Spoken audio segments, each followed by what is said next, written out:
अगर हम इतिहास में हजारों साल पहले देखें तो आज से करीब 2800 साल पहले पहली बार धातु की मुद्रा यानी कि सिक्के होने के प्रमाण मिलते हैं, जिन्हें इलेक्ट्रम नाम दिया गया और इसके प्रमाण तुर्की साम्राज्य में मिले। लेकिन यहाँ सबसे बड़ा सवाल ये आता है कि 2800 साल पहले जब सिक्के और पेपर करेंसी थी ही नहीं तो लोग सर्विस और गुड्स कैसे बाय और सेल करते थे। और इससे भी बड़ा सवाल ये है कि 2800 सालों में ऐसे क्या क्या बदलाव हुए जिसके चलते हम सिक्कों से पेपर करेंसी और फिर पेपर करेंसी से डिजिटल करेंसी और वर्चुअल करेंसी तक पहुंचे। और आखिर ये मनी है क्या? तो सबसे पहले बात करते हैं आज से लगभग 8000 साल पहले के उस समय की जब सिक्के नहीं हुआ करते थे। उस समय लोग एक सामान के बदले दूसरा सामान एक्सचेंज कर लेते थे। फॉर एग्जाम्पल मान लीजिए मुझे एक बैग टमाटर चाहिए और आपके पास एक बैग टमाटर है, लेकिन आपको भी एक बैग आम चाहिए जो कि मेरे पास है। तो आप और मैं एक दूसरे से आम और टमाटर एक्सचेंज कर लेंगे। इस प्रकार के सिस्टम को नाम दिया गया बार्टर सिस्टम। लेकिन यहाँ सबसे बड़ी समस्या ये थी कि अगर मुझे टमाटर चाहिए और मेरे पास आम ना हो तो इसी समस्या को दूर करने के लिए जन्म हुआ कमोडिटी मनी का। इस टाइप की मनी में कुछ वस्तुओं को उस समय के लोगों द्वारा मनी मान लिया गया, जैसे कि टबैको, चाय, सॉल्ट, बीज। समय के साथ साथ कमोडिटी मनी का कॉन्सेप्ट दुनिया में फैल गया, यहाँ तक कि कुछ जगह तो आज भी इस टाइप का ट्रेड सिस्टम देखने को मिलता है।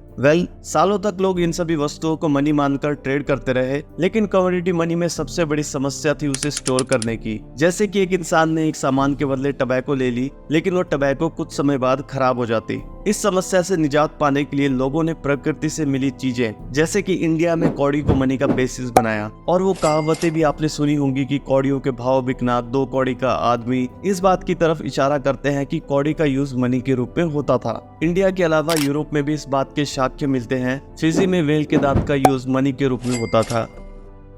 समय बीतता गया और फिर शुरुआत हुई मनी के एक और नए रूप मेटल कॉइन्स की। वैसे तो सबसे पहले मेटल कॉइन के साक्ष्य आज से करीब 4100 साल पहले बेबीलोन में मिलना शुरू हो गए थे, लेकिन सर्टिफाइड मेटल कॉइन की शुरुआत 2800 साल पहले तुर्की में हुई। आपकी जानकारी के लिए बता दो कि उस समय तुर्की को ले लिडिया के नाम से जाना जाता था और वहां के राजा एलाइटस ने पहली बार सोने और चांदी को मिक्स करके मेटल कॉइन्स बनाए, जिन्हें इलेक्ट्रम नाम दिया गया। और इन सिक्कों पर स्टैंप के साथ साथ पिक्चर्स भी लगाई जाती थी। लिडिया की इस करेंसी ने उसकी इंटरनल और आउटर दोनों ट्रेडिंग सिस्टम बढ़ाने में काफी मदद की, जिससे एक समय ये सबसे अमीर साम्राज्य में से एक बन गया था।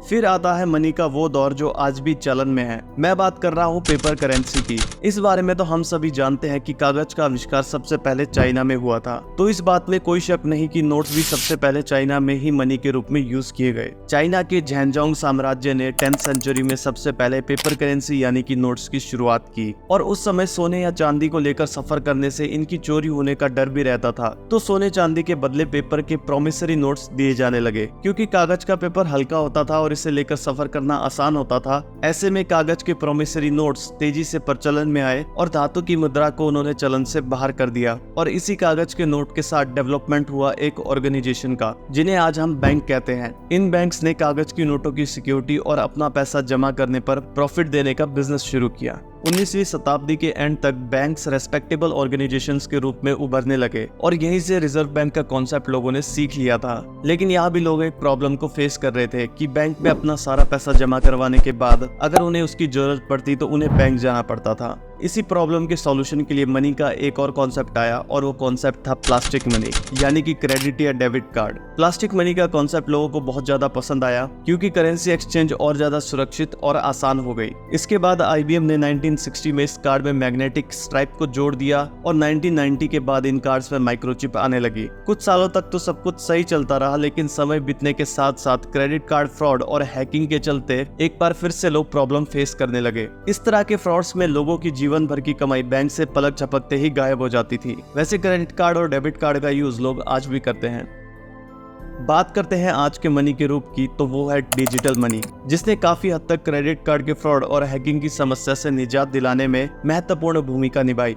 आजकल मोबाइल फोन्स हमारे बॉडी पार्ट्स की तरह बॉडी का एक हिस्सा हो चुके हैं और इसी डिवाइस की वजह से डिजिटल मनी का सपना साकार हुआ। इस डिवाइस की बदौलत डिजिटल मनी की हेल्प से आप कभी भी कहीं भी कुछ भी खरीद सकते हैं और चाहे जितने पैसे ट्रांसफर कर सकते हैं। बेसिकली डिजिटल मनी की वो फॉर्म है जिससे आप अपने बैंक में रखे हुए पैसे को डिजिटली यूज कर सकते हैं। इस डिजिटल मनी को गवर्नमेंट अथॉरिटी रेगुलेट करती है, लेकिन मार्केट में अब एक ऐसी भी मनी और करेंसी है जिसे गवर्नमेंट अथॉरिटीज रेगुलेट नहीं करती, और ये करेंसी है वर्चुअल करेंसी या डिजिटल करेंसी जैसे कि बिटकॉइन। इसे लॉन्च किया गया था सतोशी नाकामोटो के द्वारा जनवरी 2009 में। वर्चुअल करेंसी केवल इलेक्ट्रॉनिक फॉर्म में ही अवेलेबल होती है। इस टाइप की करेंसी को स्टोर और ट्रेड करने के लिए कुछ स्पेशल डिजाइन सॉफ्टवेयर का यूज किया जाता है। अब तक आप समझ चुके होंगे कि आखिर मनी का इवोल्यूशन कैसे हुआ। फिर भी एक सवाल आपके दिमाग में रह गया होगा कि व्हाट इज मनी। वेल, जब भी आप मार्केट में कोई सामान खरीदने जाते हैं तो उसकी एक वैल्यू होती है, और उस सामान को खरीदने के लिए आपको दुकानदार को उतनी ही वैल्यू का अमाउंट पे करना होता है। तो सामान की वैल्यू के बदले पे किया गया अमाउंट ही मनी है। बेसिकली मनी एक मीडियम ऑफ एक्सचेंज है जिससे गुड्स और सर्विस को बाय और सेल किया जाता है। जैसे बार्टर सिस्टम में एक सामान के बदले दूसरा सामान, और आज KFC के पिज्जा के लिए एक्स अमाउंट या फिर 8 आवर्स की जॉब के बदले एक्स अमाउंट। यहाँ सबसे इंटरेस्टिंग बात यह है कि मनी की अपने आप में कोई वैल्यू नहीं होती। इसकी वैल्यू मार्केट और गवर्नमेंट के अकॉर्डिंग डिसाइड होती है।